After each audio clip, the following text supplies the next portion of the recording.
දින විශේෂයෙන් ආර්ථික රෝගයේ පිළිබඳ විශේෂ කරුණු පැහැදිලි කිරීමට තමයි මම බලාපොරොත්තු වෙන්නේ. අපි දකිනවා මේ දිනවල බහුලවම ආර්ථික රෝගයේ සම්බන්ධ විවිධ මාධ්‍ය හරහා විවිධ ප්‍රචාරණය කරමින් විවිධ ඖෂධ වර්ග අලෙවි කිරීමට බහුලව දක්නට ලැබෙනවා. මේ තත්ත්වය ඉතාමත්ම භයානක තත්ත්වයක්. ඇත්තටම මේ ආර්ථික රෝගයේ ලක්ෂණ තියෙන ගුදගත රෝග රාශියක් තියෙන. ඒ අතරින් ගුදගත පිළිකාත් එක් අවස්ථාවක්.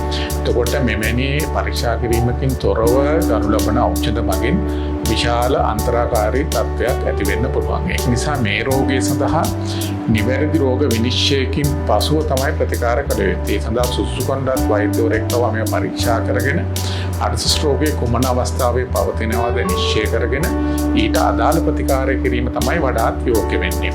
එතකොට අපි ආයුර්වේද ශල්‍ය වෛද්‍ය විද්‍යාව තුළ පරාචරණ ප්‍රතිකාර ක්‍රම රාශියක් තියෙනවා. ඔබගේ ආර්ථික ස්වභාවය අනුව සිම්ප්ටම්ස් අනුව මේ මොන වර්ගයේ ආර්ථික එකක්ද කියලා හඳුනාගෙන ඊට අදාළ ප්‍රතිකාර කිරීමෙන් මේ රෝගේ නිට්ටාවට සුව කර ගැනීමේ හැකියාව තියෙනවා ශල්‍ය කර්මයකින් තොරව.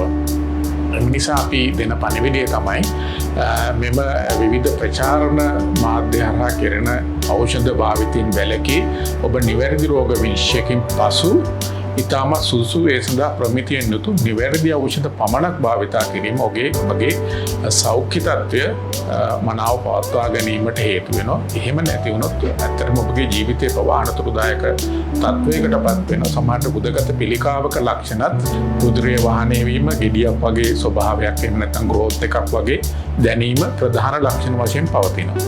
එම නිසා මේ තත්ත්වය වටහාගෙන ඒ සඳහා සුසුකණ්ඩත් වෛද්‍යවරුන්ගෙන් නිශ්චිත ප්‍රතිකාර ලබා ගැනීම මම නිර්දේශ කරනවා. බොහොම ස්තුතියි.